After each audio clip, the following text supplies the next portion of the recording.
ખેડામાં ઠાસરના રાયપુરામાં વસતા વિસ્થાપિતોના આંદોલનના જીએસટીવીના અહેવાલ બાદ તંત્રની ઊંઘ ઉડી છે. તેમજ વીજ જોડાણ પુનઃ શરૂ કરવાની કામગીરી કરવામાં આવી છે.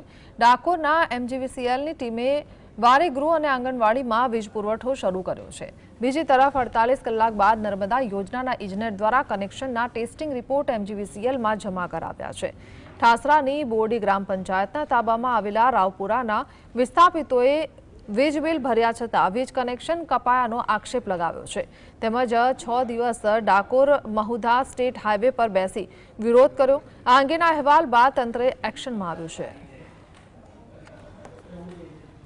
હું ધોરણ 10માં અભ્યાસ કરી રહી છું.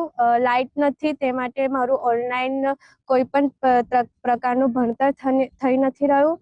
લાઇટો કાપી ગયા છે, કોઈ પણ પ્રકારનું કશું પણ કર્યું નથી અને કોઈ અમને જોવા પણ નથી આવ્યું. અમે અહીંયા કેટલા 4 દિવસથી બેઠા છે, કોઈ જોવા નથી આવ્યા કે શું થાય છે, કોણ કેવી રીતે, કોઈએ પણ આવીને જોયું નથી અને કોઈ પણ પ્રકારનું એક્શન સામેથી આવ્યું નથી. 20 વર્ષથી કાયમ માંગણી કર્યા છતાં બી આ લોકોએ અમને કોઈ પણ જાતની સગવડો આપી નથી. આજે 25 દિવસથી હું મારા પરિવાર અને મારા વસાહત સાથીઓની સાથે લાઇટના પાણી વગર અહીંયા આગળ રહી રહ્યા છે.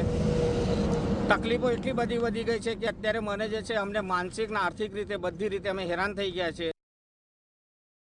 અને લાઈવ તપાસ કરે કે ખરેખર અમારી પાસે પાણી અને લાઇટની સગવડો છે બી કે નથી. ગુજરાત વીજ નિગમ દ્વારા આજે લાઇટના કનેક્શનો પેલા જે સ્ટેટ લાઇટના કનેક્શનો એ બધા જોડવામાં આવ્યા છે, પણ એનાથી અમને કોઈ ફાયદો નથી. આજે અમને જે છે અમારા ઘરે જે લાઇટ જે મીટર છે અમને એ વીજ જોડાણ જોઈએ છે. ગઈકાલે સ્ટ્રીટ લાઇટનું વાયરિંગ રિપોર્ટ, સ્થળ ઉપર વાયરિંગ, સ્થળ ઉપર એલસીબી લગાવી દેવામાં આવેલ છે, જેથી આજરોજ અમારા સ્ટાફ દ્વારા સ્થળ ખરાઈ કરી અને કનેક્શન જોઈન્ટ કરવાની કામગીરી પ્રગતિમાં છે.